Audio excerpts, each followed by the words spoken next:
primary care is an innovative, alternative path to insurance-driven healthcare.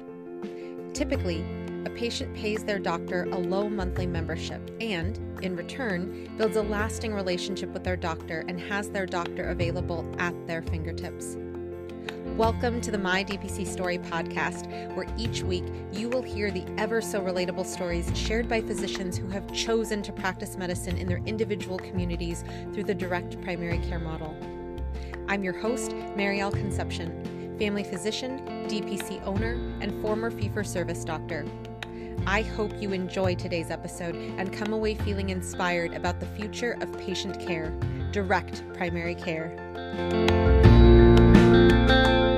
I've said this to other people. I think you expect that the internal struggle we're dealing with is evident to others, and sometimes it's not, even those that are closest to you, because we keep things so close to the chest, and we're high performers, and so sometimes maybe my husband just really thought I was not a nice person, and it really was just that strain and that weight that you're carrying that you just don't want to talk about.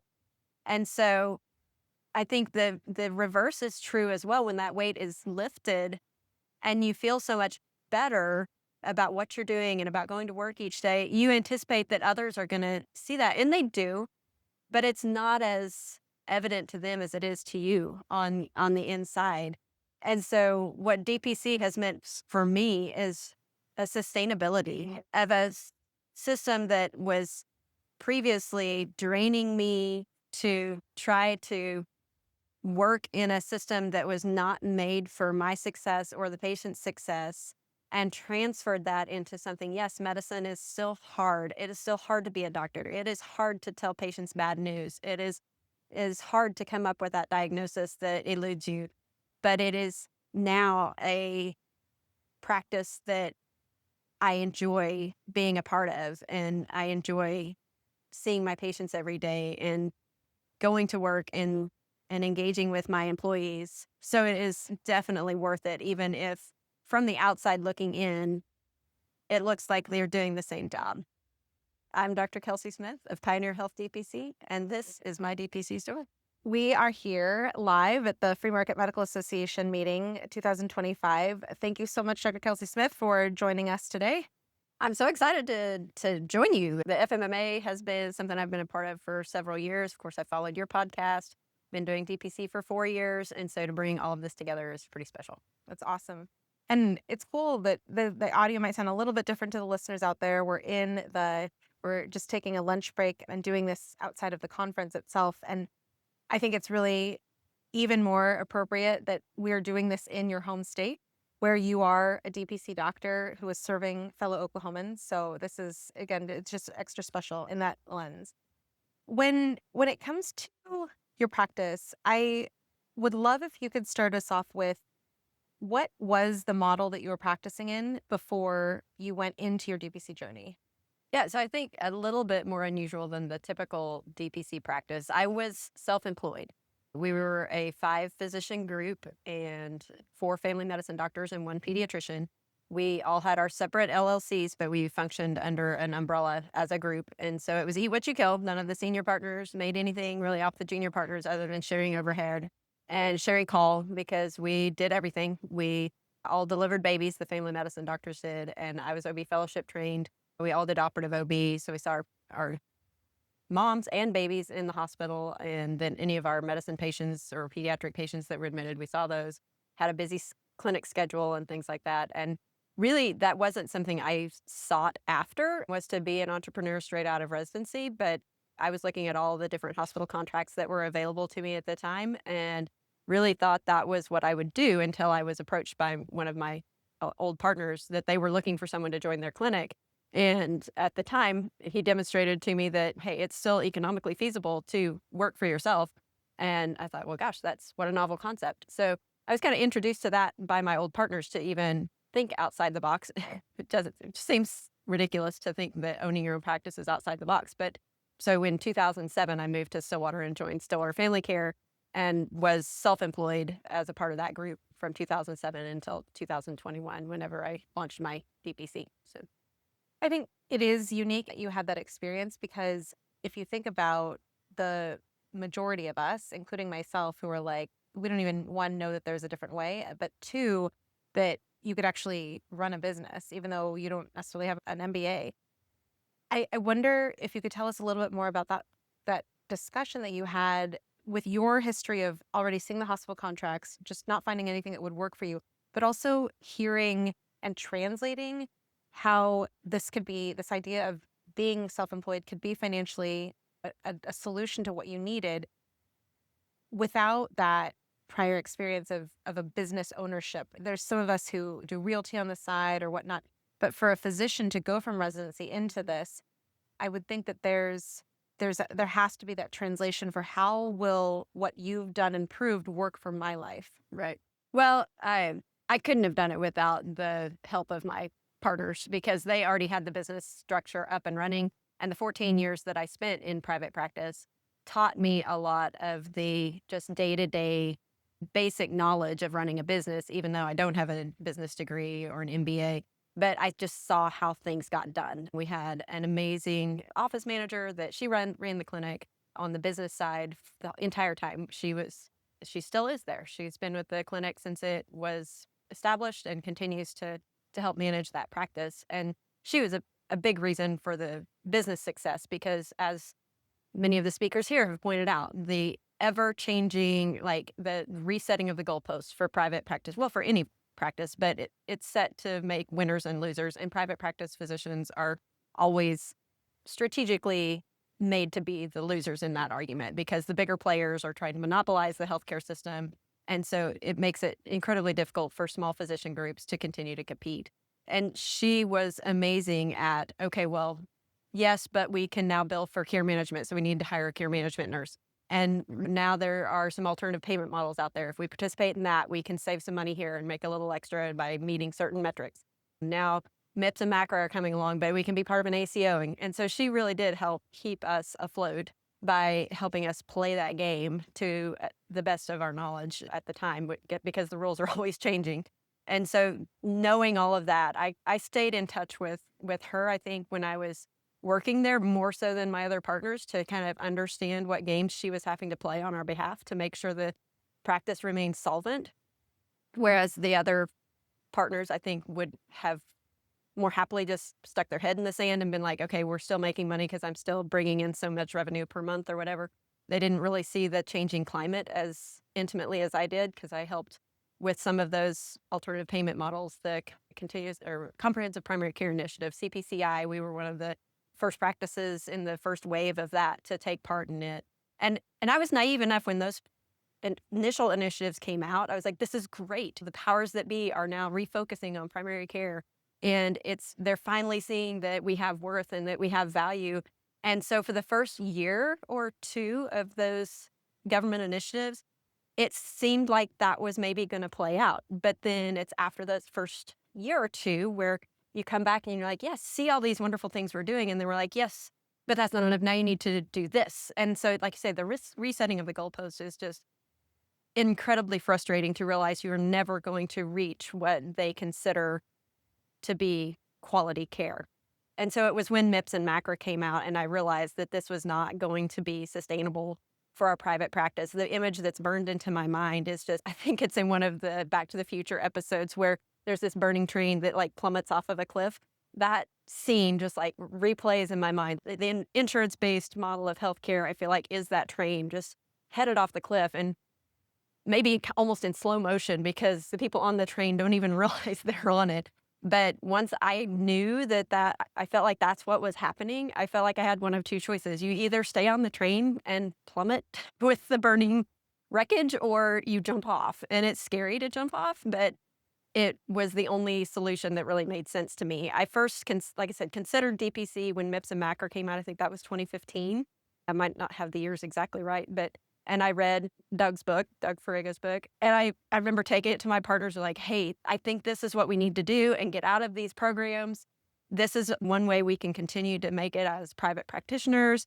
And we live in a fairly small town. I mean, it's a 50,000 population town with a major university in town.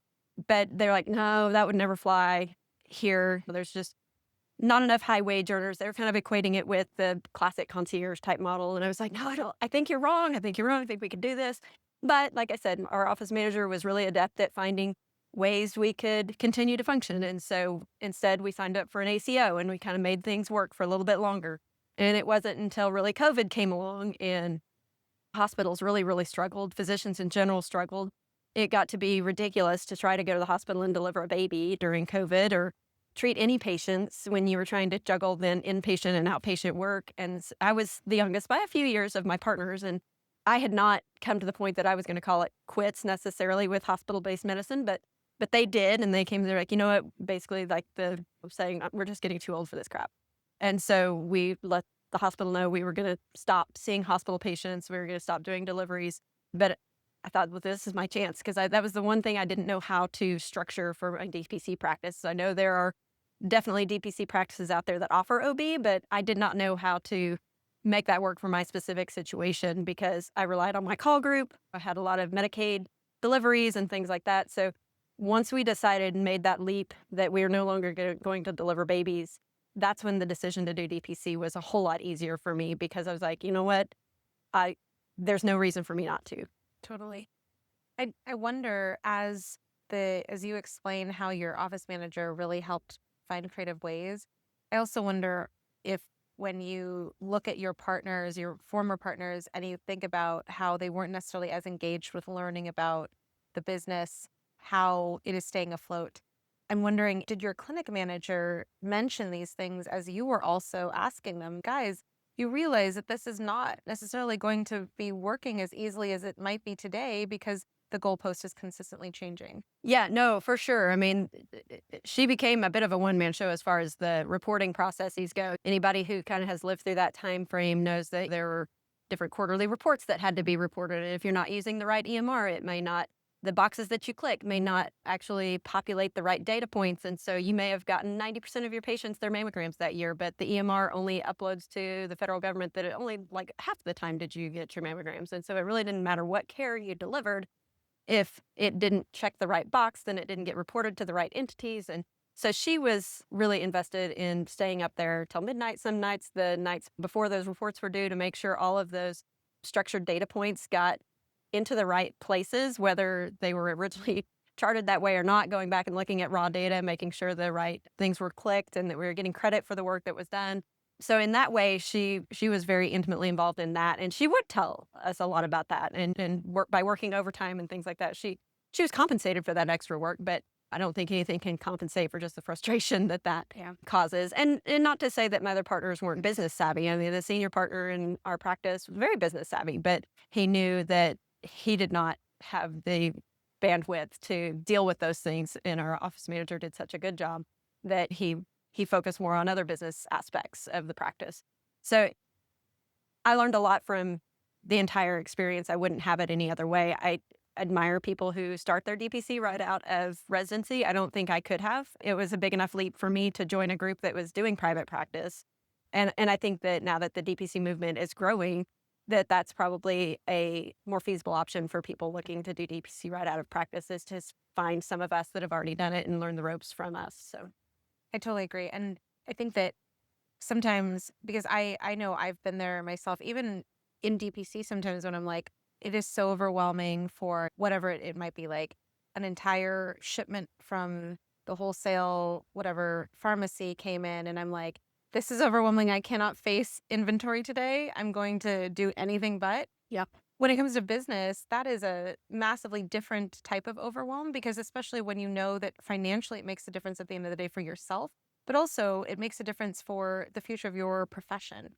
And I wonder, as we're talking about this, especially as you participate in ACO type stuff, how do you talk about direct primary care versus value-based care? Because it is a thing right now that people are saying, well, DPC is value-based care. It's so different. I heard you say that in one of your previous podcasts here recently. And from an insider's view, like, they are totally non-equivalents. Like, they're in different ball fields. I don't see where, because even though value-based care, it sounds like what we do at DPC, we provide valuable care, but the value-based care, as it's defined in the system, I think just generates this sense of anxiety in my inner being because it means you're considered a good or a bad doctor based on what metrics you met. And if there is that 90-year-old lady that you've decided they really don't need to have their A1C strictly controlled, well, now you're a bad doctor because that brought up your average A1C score or whatever it may be. So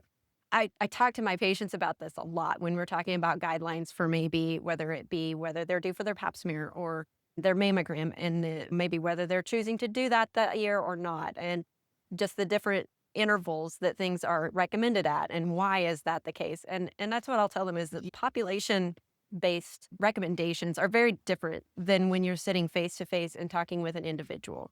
And so, yes, population-based recommendations can be very valid, but they may be completely invalid when you're talking to that specific individual. And so trying to take those recommendations with a little bit of a grain of salt, because I think value-based care takes those recommendations and blanketly just applies them to every individual. And I don't think that that's DPC at all. I think it allows the physician and patient to have an individualized personal relationship and decide what is most valuable for that patient's health. And it may not be getting a mammogram every year. I typically recommend a mammogram annually rather than every 2 to 3 years, but for certain situations, I can't even think of what one might be right now, but it may not be. We may be prioritizing something else that year that is, because of limited funds or whatever. So DPC is individualized, whereas I feel like value-based care is definitely focused on the population health measures that don't always directly apply to the individual. Thank you for that. And I think especially as you mentioned earlier, how you might have done 90% pap smears according to the USPSTF requirements, but whether they got reported or not. Yeah. And that is, it's so devastating when like you're working your butt off to do what's best and to keep the relationship personal.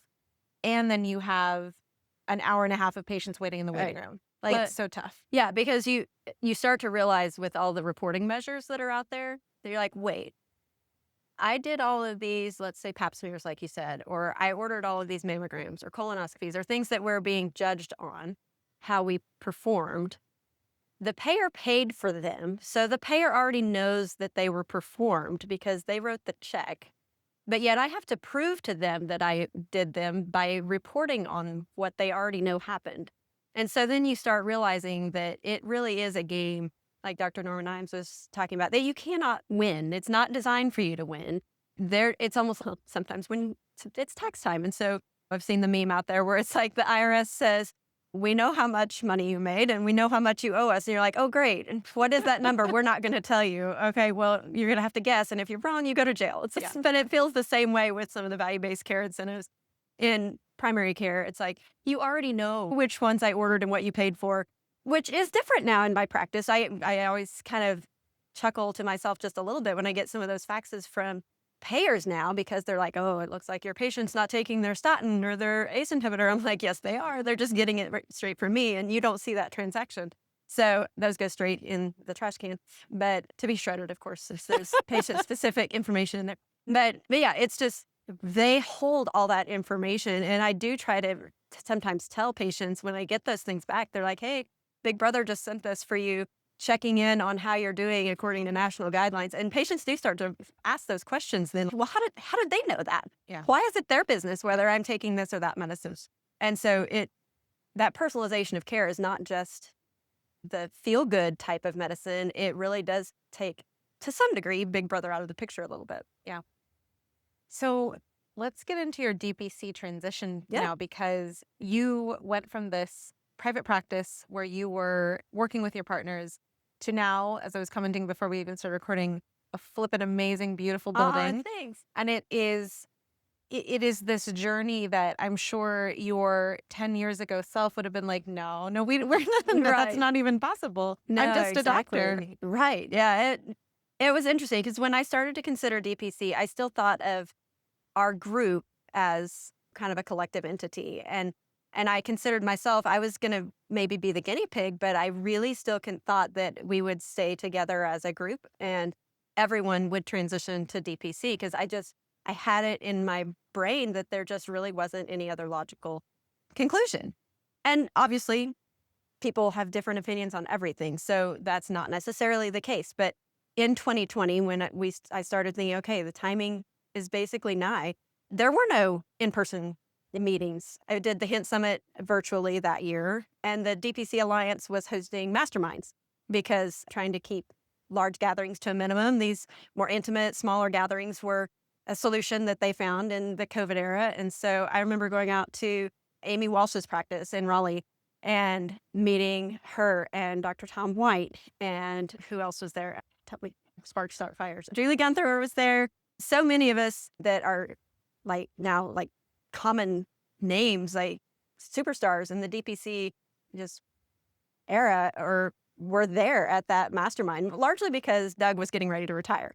And so my timing was impeccable. Like, I got to meet tons of people who were already doing this well, were leaders in the space, and meet them face to face. Kissy Blackwell was there. And I didn't even know it at the time, but I at least had read Doug's book at the time, and once I got introduced and didn't realize who I was talking to, I was like, oh my gosh, I've read his book. And so it was really cool to then have those people as mentors. Yeah. And I remember I credit Amy Walsh with part of this, because I kept saying, I'm basically the investigative reporter for my group. I'm coming to learn about this so I can take it back and tell the group. And we're all going to do this together type of thing. And I remember over lunch one day during that mastermind conference, Amy Walsh sat down and she said, yes, but what if they don't decide to do it? She's, are you going to do it? And I was like, well, we kind of make a collective, we make decisions together, right? And she's, no, put them aside. Is this what you want to do? And I was like, well, yeah, it's what I want to do, but why would they not do it? And then come home and kind of sales pitch everything that I was so enthusiastic about. And to kind of get a ho-hum response, I don't know. It's kind of like you think, I don't know, we're sitting in Oklahoma, kind of Wild West. My DPC is called Pioneer Health. And I think in pictures a lot of times. So kind of think about that like Pony Express pony. Like you just whip that horse until it collapses underneath you. And so, but it's the devil, right? So I feel like that's kind of where my old partners were at. They see the flaws in the system, but they're like, the horse is still running. We know it might collapse, but we're just going to keep whipping it until it comes to a screeching halt. Yeah. And like I said, with the burning train analogy, I was going to jump off. I was just like, I can't follow this to its eventual end. So when I realized that, hey, they're willing to, I guess, tolerate me, maybe not support me, but they were okay with me doing it, but they had no interest in at least transitioning their practice at the same time I did. It was not a hard no at that point, but they were just like, we'll see how it goes for you. And so that's what I asked them. We owned our own building that we practiced in. And I said, if I transition to this different business model, is it okay if I stay here? But they really, I guess, could have said no, but not necessarily, because I was part owner in the building. So how do you kick an owner out? But so I had 3 exam rooms. I transitioned down to 2, kept my MA. She was on my personal expenses anyway. And then we had to just divvy up the expenses, because I was like, well, I'm not paying for a biller. I'm not going to pay for the front desk staff, because we're going to take our own phone calls. And it gets a little sticky, because, the very granular things that you come up with when people come in the door and they come to the front desk and they say, I'm here to see Dr. Smith. Well, my partners were like, that's taking time from our staff. We don't want them to have to tell you have a patient here, or you'll need to pay a portion of their time. Okay, that makes sense. So figure out creative workarounds. So, you know what? We'll just tell all our patients in the text they receive when it's time to make an appointment, there's a doorbell in the front lobby. Go straight to the doorbell and ring it. And it rings a doorbell in my office and lets us know that you're here. And that way, no, I'm not paying the salary of the employees that work for the overall practice. So they're no longer my employees. So we came up with things like that to kind of help delineate whose expenses were whose. And it worked quite well. Because I was delivering babies, I didn't have an abrupt transition. I didn't want to kick any of my pregnant women out of the practice. So as I was opening up my DPC, I still had women who were expecting. So I had a 6-month time frame there where I launched my DPC in January of 2021, started taking enrollments, but I was still practicing in my old model as well and billing insurance companies with the other LLC up through my last delivery at the end of 1st of July in 2021. And so we had 2 completely separate EMRs, 2 completely separate schedules. And so if a patient was booked on one schedule, you had to block that time out on the other schedule to make sure you didn't end up double booked. Of course, that doesn't always work perfectly, but that gave me the perfect opportunity for my busy family practice base of patients to let them know, hey, you've got plenty of time to check this out. And I could talk very openly about what I was doing, why I was doing it. I started a Facebook page and put together a few little basic videos of, I'm really not doing this as a money grab. This is just how I feel like I can sustain my practice and take better care of my patients. And I really, really thought, because you hear it, all the different things. When somebody's looking at transitioning a practice, they're like, oh, you'll expect 10 to 15% of your patients to follow you. It's like, no, I have taken such great care of my patients. I really just don't know how this is going to work. I'm going to have so many patients. I'm going to have to start turning people away because I'm going to be full at the very beginning. I just had this somewhat grandiose view of the relationship I had with my patients. And certainly many of them followed me, but it was about 10 to 15%. Yeah. And then it is somewhat freeing then to realize, had some people say, it's like you've been just living and dying on taking care of some of these people who wouldn't cross the street to help you. And Totally. yeah, and maybe that's not the case. Sometimes they just don't understand the model. They're like, I even had some patients tell me, Dr. Smith, we're really worried that you could go to jail over this. And I'm like, I promise, it is not illegal to pay your doctor. You don't have to always use insurance. So there's that as well. But it is freeing to realize that the people who followed me, they invested in the relationship that we had already developed, and other people were willing to let that go. And so I had to be willing to let that go as well. And so it did let me focus on what's more important to me and as a person and a wife and a mother and all of that, rather than just living and breathing by what happened at the office. I have this, as you're describing the burning train, I'm like, you also being this like fugitive on the burning train when your patients are saying that. So like, that's so perfect because right along. Definitely burning train, yeah. Gives a whole new meaning to Stockholm Syndrome. Oh my God. That's awesome. I want to ask here, because as you're seeing patients, even if it was a 10 to 15%, those 10 to 15% financially, it's what the heck? What was I doing for the years prior?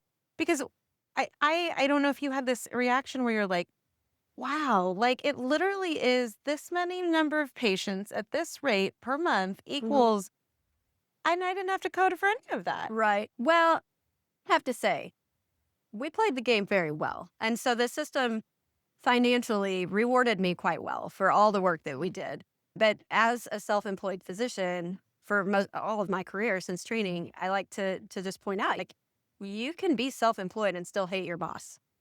And so for those 14 years, I was a slave to the grindstone. I mean, I would feel some sort of validation just from the fact that my husband's an airline pilot. So when he's gone, I'm a single parent. When he's home, I have a stay-at-home dad. So it's all or nothing.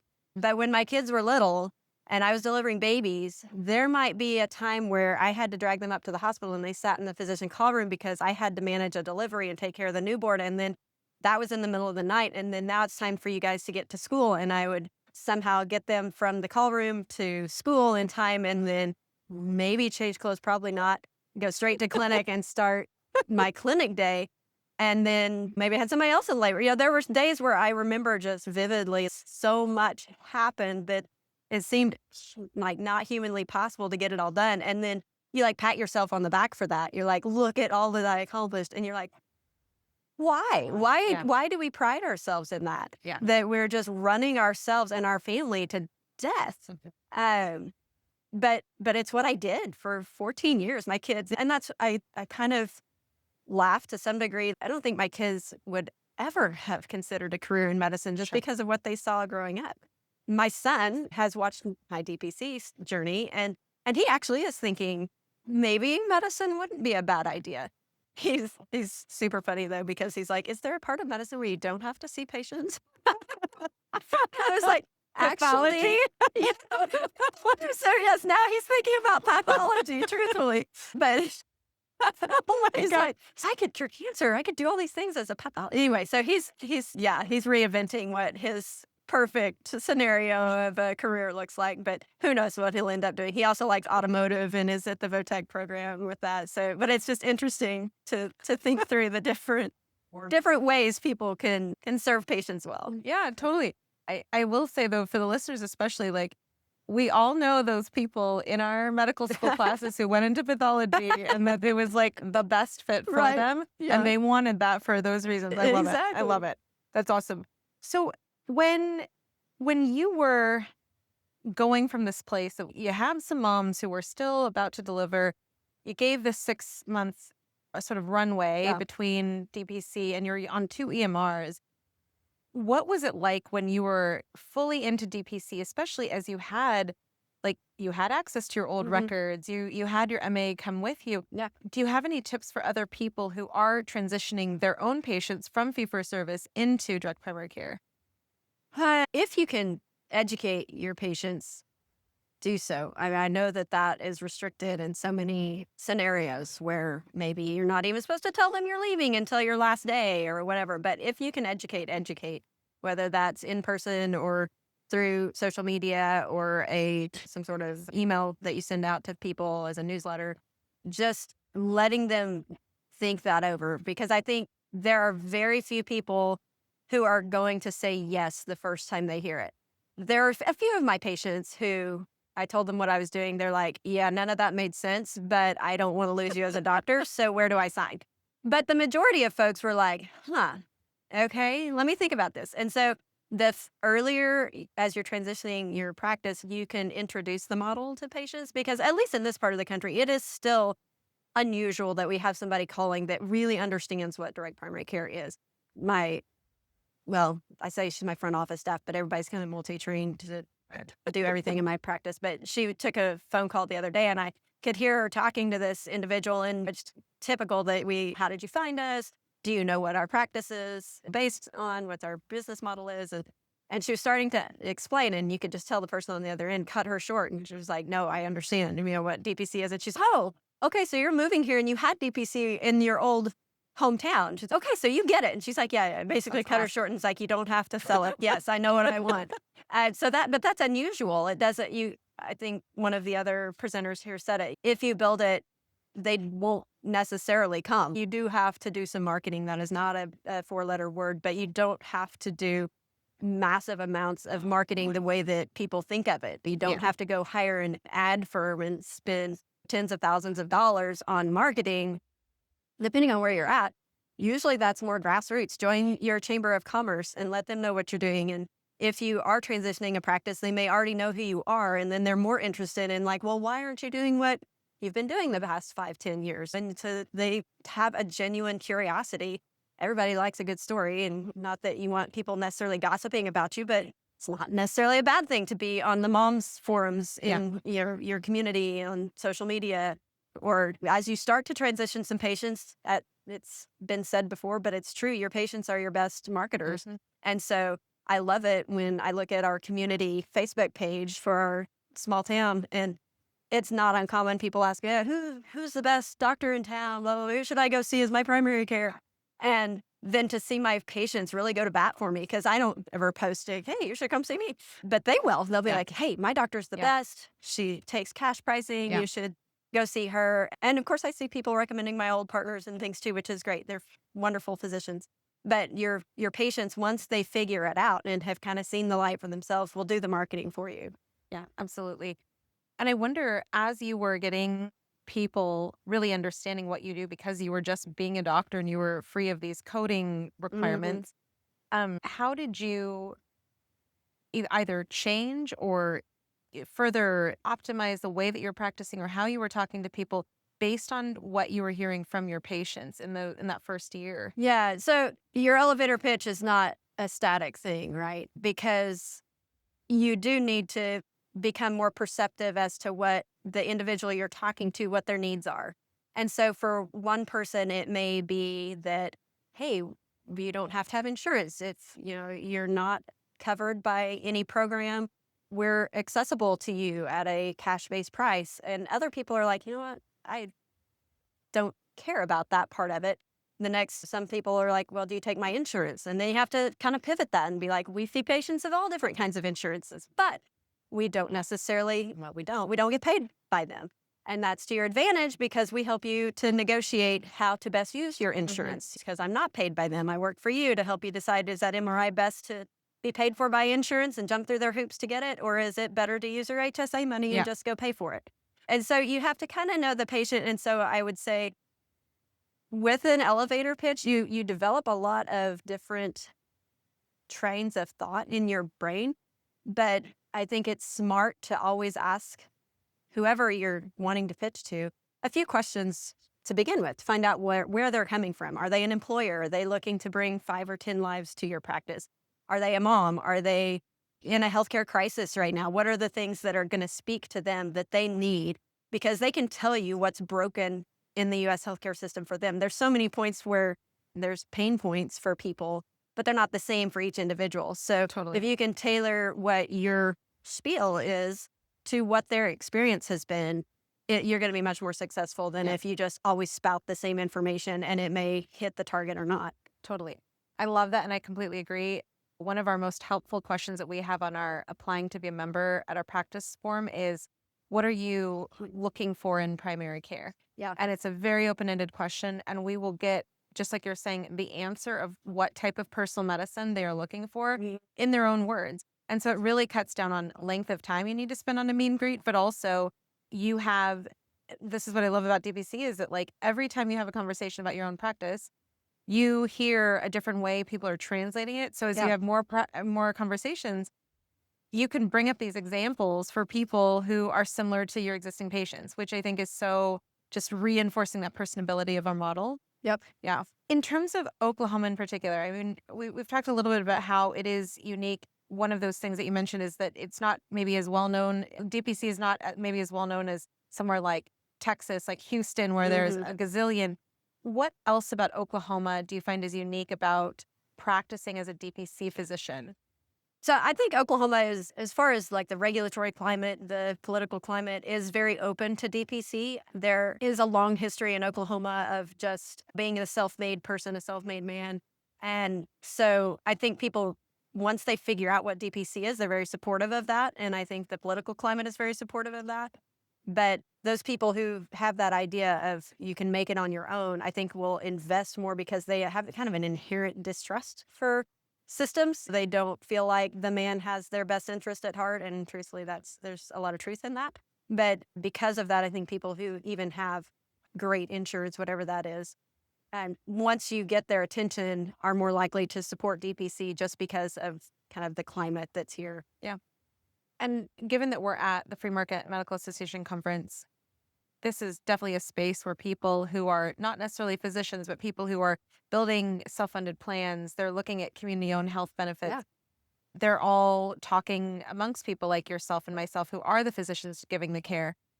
When you think about direct primary care and where it intersects with medicine provided to an employee by their employer, how has employer-sponsored DPC come into your practice at Pioneer? Yeah. So, I mean, more to the specific nature of Oklahoma-based DPC. I mean, we're so fortunate to be the birthplace of the Free Market Medical Association with Dr. Keith Smith and Dr. Steve Lantier, who co-founded the Surgery Center of Oklahoma, Jay Kempton, who then helped co-found the FMMA with Dr. Keith Smith.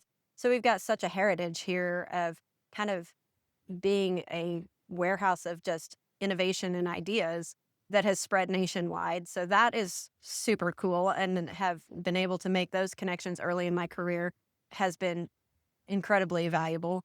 And then the scalability of DPC is strangely controversial amongst DPCs. I mean, some people really don't feel like it should be scaled. Other people see the opportunity to just scale beyond our wildest dreams. And so I've tried to hit a kind of a happy medium there, kind of Goldilocks wise. Dr. Kyle Rickner is here from Oklahoma. He's made a great brand with Primary Health Partners and has saved so many physicians from the systems in this area who wanted to practice DPC but did not necessarily want to be practice owners. And I think that is a huge accomplishment, and I love that. But he has also been super respectful. Both he and Chris Sudduth, who is the owner of Remedy Health, who has also kind of scaled DPC in the Tulsa area. I had discussions with both of them early on as far as when I was getting ready to open my practice. And even though they've scaled their practices and obviously could have just said, well, you can work for us, but we're not going to share with you the secret sauce. Neither one of them were that way at all. They're like, I can see that you kind of want to do this on your own, and that's perfectly fine. But if you decide you want to be a part of Remedy Health or part of PHP, we're always here if you want to be an employee. And I didn't, but that was great. I mean, we're close friends to this day on both sides of that divide. But with PHP, they have been successful in talking with employers.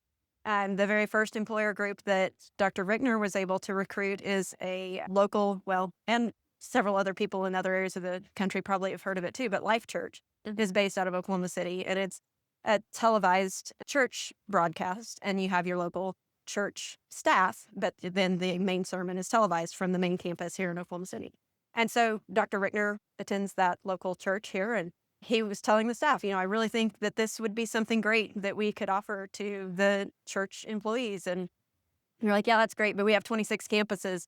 We can't offer something to the main campus that we can't offer nationwide. And he put together a grassroots network of DPCs in each of those locations to say, no, here, you need to offer this to your employees. And I've already got the doctors in place to be able to do that. And we were connected through Hint. So that has been, I have the Hint, what is it, where you can get employers through Hint Connect? Yeah, Hint Connect. But then I also have through PHP as an affiliate, and I have kind of a second stream through Hint for that. But as a Primary Health Partners affiliate, not an employee, if they have an employer that has overflow into my area, they know that they're going to be taken care of. So I started off with those Life Church employees, but now I have probably 10 different employers as a PHP affiliate that I help take care of the people in my area. The University of Central Oklahoma has direct primary care benefits, and they're a fairly large university here in the Oklahoma City area, Edmond. But yet some of their professors drive from my town in Stillwater to work in Edmond. So I take care of the ones that live in Stillwater if they choose to take advantage of those benefits. And so that's one way I've gotten a lot of employer access. The other is just by talking with patients and local businesses that have signed up with me directly. And that has typically been smaller businesses, not the people that have multi-site locations and things like that, but just your mom and pop, plumbing office or construction. We have one that's an oil well service that are all signed up with us directly for our DPC services. But, when you get their attention, and there's one company that I take care of, he just really wanted to invest in his employees. He was like, I can't offer them full benefits. He said, but I want them to be taken care of, and I can afford this. And I think it's more valuable to them and to me as a business owner. So give that gift to your employees, which gives back to the employer because they're able to be at work more, but yet they're healthier and you get more bang for your buck. So it does make sense. But I know there's people out there that just feel like an employer is the same as a third party. And there's probably some benefit to that argument, some truth to that argument as well. There's occasionally times people don't see the benefit of their membership because someone else is paying for it. Maybe they don't value it as much personally. But people just kind of expect in today's climate that their health care is covered by their employer. So I don't know. I have, like I said, tried to strike a happy medium between, what, I really like it when people find me as an individual, but I want to be able to work with employers to help them feel like they're not stuck in the same burning tree that doctors work. And I think that what's unique about it when we zoom out on any DPC who works with an employer is that you're the DPC doctor at the table helping them understand as employers, but also you're the one delivering the care. Versus in the fee-for-service system, we just signed our names to contracts. Yeah. Not in your case necessarily because you were a private practice, but in the typical fee-for-service journey, you don't know who the heck you still have is no talking. negotiating power, though. Yeah. I mean, they just bring it to you and say, we're cutting your reimbursement, and you have no recourse to that. Yeah. So it is interesting because there will be some employers who maybe decide that's not the way they want to go, but you can set the tone and negotiate what might work best for you and for them. So, And have you ever put on your intake forms, do you own a small business person applying to my practice as an independent patient? My intake forms are pretty standardized. I don't have the opportunity to add anything to that, but when they come in for their first visit, of course, that's something that we kind of talk about. And how did you find us, and what do you do, and all of that. So sometimes that will kind of naturally evolve into those kinds of discussions. Yeah. And for those people who are like the oil company that you mentioned, and these smaller employers that do buy their buy their healthcare through you as a private physician, Yeah. how did those conversations go? Do you have any tips for people who are like, there is a mechanic shop literally down the street. I don't even know how to approach that mechanic Yeah. shop. Truthfully, I was busy enough. I did not put boots to the ground to like just go out and knock on their door and ask for a conversation. Most of those conversations came to me, and typically either through someone that worked there that was a patient who went back and told their boss, this is amazing and you guys should cover it for us because it has been such a great Yeah. deal for me. Or the boss themselves chose to be a member of the practice and then was like, so we can offer this as a benefit. And they, so truthfully, I didn't sell it all that much. My growth was rapid enough, and praise God for that. But I didn't really have to do a lot of knocking on doors to go find people, which is why I always kind of chuckle, because I think when you first start your DPC, you're like, okay, what's my ideal number of patients? And when can I be full? When will I break even? What's my ideal patient volume? All of that type of thing. And I didn't know. I mean, I was like, knowing that I was currently taking care of like 2,500 to 3,000 patients in the system, I was like, well, I should be able to take care of 1,000 patients easy. I mean, that's like less than half of the work. But then you start to realize, oh no, there's a lot more that goes on when you're doing all the things and you wear all the hats. It makes it a whole lot harder to take care of those folks. But we grew with myself and my MA between 2021 and 2023. We had grown to 600 patients. And I remember my MA telling me, she was like, we have to start a wait list or I'm leaving you.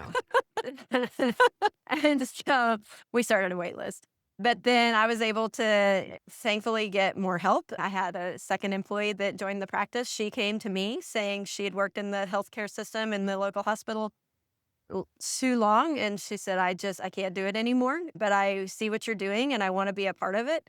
Can I come work for you? And I was like, you have all this experience. She was a scheduler with the system. She'd worked in the ER in the system. She'd worn a ton of different hats for the system as well. And I was like, I can't afford you. She's, I will take a pay cut to come work for you. She's, I believe in what you're doing. I see it from a distance and I want to be a part of it.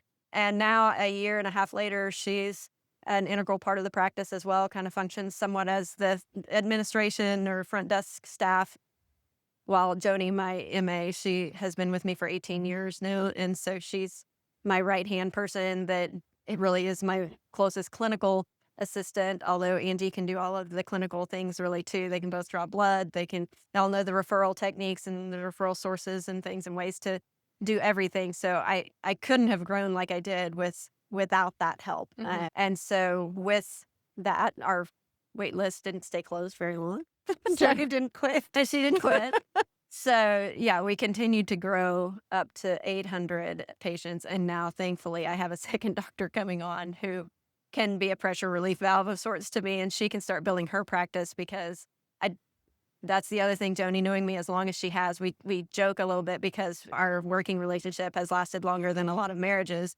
And she's like, you don't want to recreate the beast. You're doing it again, kind of thing. You might tell your husband or wife.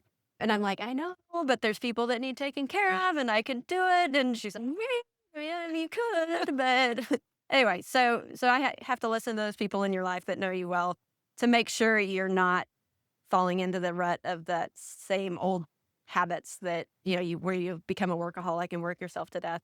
But yeah, and be proud of it. Like you said before, like you would kill yourself over all of these things, taking your kids to the hospital to put them in the physician lounge so that you could survive. And you're like, and I did this. Like it's a pride thing. Like it's, I think it's a habit almost that we can fall back into.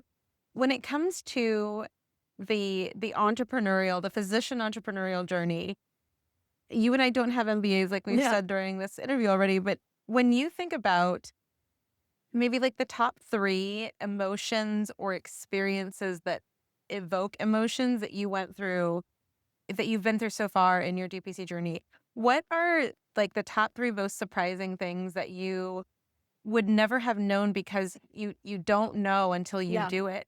No, and I think that's just it. Is I think that's what hinders a lot of people from making that jump. Is they're like, well, I don't know enough. I don't know how to do this. And I think back to all of us tend to have silly things we worry about. But I have this vivid memory of being like I don't know, sixth or seventh grader, I think. And my mom might not even remember this, but I remember I was in bed one night and I was like crying myself to sleep and it was just like sitting there anxious and worried. And my mom comes in and she's, what is the matter? What is going on? And I was like, I just don't know how I'm going to pay taxes when I grow up. And I don't know how that looks. And I'm going to end up in jail because I don't know how to do tax. I don't know if I'd heard my parents talking about it being tax time or what. I have no idea. But I was literally obsessing over something that I didn't have to worry about for 10, 15 years down the road. And I think that's what people do when they start anticipating being an entrepreneur. They're like, yeah, but I don't know about how to do unemployment. And I don't know how to do this, and I don't know how to do that. And what about retirement? And how am I going to manage all these things? And it's, you know what? You figure it out. Everything is figure outable. And so I don't know how a lot of people would do it without a background in faith. And as a Christian physician, I felt like my calling is to take care of people, but I also felt like the plan set before me is higher than my individual aspirations. And so having just that faith that, you know what, I really feel like I'm called to do this and to make this leap and it's going to be okay. And relying on that faith that, yes, there are going to be problems, but I have a God that is wiser than I am. And there's going to be a way to figure it out. What is in the Sound of Music? Sister Maria says, every time God closes a door, he opens a window. Yep. And so kind of feel like that feeling of, I don't really know how we're going to cross that bridge when we come to it, but we'll figure it out. We'll build the bridge if we need to. So I feel like from that standpoint of just having faith that we can find the resources. I don't really take care of my own payroll. I have an accounting firm that does that. I know there's definitely doctors out there who they really pride themselves on doing their own Quicken account and all that kind of stuff. No, I don't do that. I pay for that to be done. So you figure out what you want to focus your time and efforts on and what you want to kind of source out. So that aspect of just kind of the faith that this is the direction I needed to go was huge. There's definitely days where I show up to work and I'm like, what have I done? There's several things looming to get taken care of and you're like, oh my gosh, I can't. So there's still days you feel overwhelmed. But those are so far between compared to where they used to be. I think we were talking earlier before the podcast that I stopped by the office before I drove back down here to Oklahoma City this morning. And Joni and Angie were saying, I didn't think you were even supposed to be here. I was like, yeah, I know, but I needed to sign a check for you guys to leave for somebody. Anyway, just had some little administrative things to do. And I said, but this is my happy place. I don't want to leave you guys. And they're like, go to your conference. And so I think back to, you find yourself in, I think not just medicine, but in a lot of work situations. You work for the weekend or you're always working for that next vacation because you can't wait to get out of the day-to-day, the grind. And when you find your ideal working situation, I mean, it's still hard work, but I love to go to work. Was it one of the endocrinologists that you spoke with on your panel? She said one of the girls that she hired says, I don't get the Sunday Scaries anymore. And so to not dread going back to that place that drains the soul and life out of you while you're trying to breathe life into others just doesn't work. It's not compatible with a long-term survivability. And so, yeah, I mean, just, yeah. Yeah, I'm sure there are people who are just taking what you just said and emotionally experiencing it. Yeah. Because there have been more than one, and this is terrible, but this is the reality. There have been more than one physician. There have been multiple physicians on this podcast who have shared that the Sunday Scaries to them was crying before going into work. Yeah. Dr. Namus Bradley said at the beginning of this season, people who would just, like Dr. Liz Ortiz said, she had gut issues that were like totally gone once she transitioned out of the fee-for-service world. So the Sunday Scaries, it absolutely is unique for everybody, but that's real. And that is definitely something to pay attention to, as you might not know what the alternative is going to look like exactly. And that is uncomfortable for us who are like, if step says A, yes, you go to yes, or no, and we follow the algorithms. But that's not how life is. Mm-hmm. And I do agree that there is a portion of it is what it is, Yeah. and you don't have power over every single thing. You can't control every single thing. Yeah. When it comes to you talking to people who are coming up, like there's a wonderful doctor from Minnesota who's here learning about DPC right on the cusp of opening. What are some of the things that you love telling other people who are in this space of almost there, not there yet, to empower them, but also to help them have something that they root in, that they're rooted in, that they identify with, and only they can identify with as they go forward in their DPC journey? Yeah. Well, I think it's interesting. I've been asked the kind of open-ended question of 0 to 10, how much would you recommend DPC to other physicians? And you would think if you're a happy DPC physician, maybe you would always say 10, but I wouldn't. I mean, I don't think DPC is for everybody. Yeah. And so I've rated that a 7 if you're looking at physicians as a whole. But when you're talking to individuals and you can kind of see where they are struggling, and truthfully, I mean, I know it happens to male physicians as well, but I really feel like the system preys upon female physicians more so than men, just in our unique practice styles as female physicians. And I know I'm generalizing with that as well, but there are so many more female physicians who I think are feeling that crunch more so than our male colleagues. And so trying to speak to them that you are more than just a cog in the wheel. You have value, and it is not a sin to talk to your patients about that value, even in monetary terms, because I think we become so humble to the point of it being a hindrance to we think we have no value, and that everything we do is a service. And oh, thank you, dear hospital system, for my paycheck every 2 weeks because I know what I do has no value. No, you have value.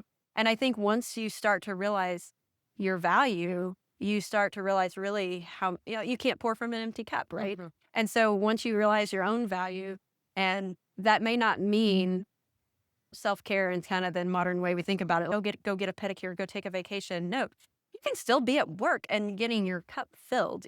Work should not always drain your life out of you. And I think once you can show that to others, and like I said, there's just, I don't know, a different feel to whenever you get direct primary care physicians together in a room that someone who is considering it, it's just a entirely different experience. They're like, what is different about you guys? Yes. And so I think once they've experienced that and felt it, that you guys are happy, you feel like there's value in what you do, and that you're doing good for your patients and for yourself, they're like, tell me more. Yeah. So I think once you've felt that in your soul, like there's no going back.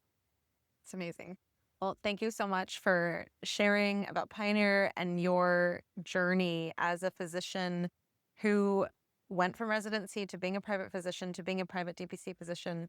And I am so excited for other people to take your words and put your advice to their own lives. So thank you so That's much. awesome. Thank you.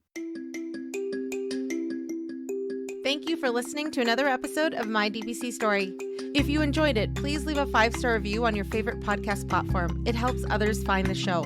Have a question about direct primary care? Leave me a voicemail. You might hear it answered in a future episode. Follow us on socials at the handle @MyDPCStory and join DPC Didactics, our monthly deep dive into your questions and challenges. Links are at mydpcstory.com. For exclusive content you won't hear anywhere else, join our Patreon. Find the link in the show notes or search for My DPC Story on patreon.com. For DPC News on the Daily, check out dpcnews.com. Until next week, this is Marielle Conception.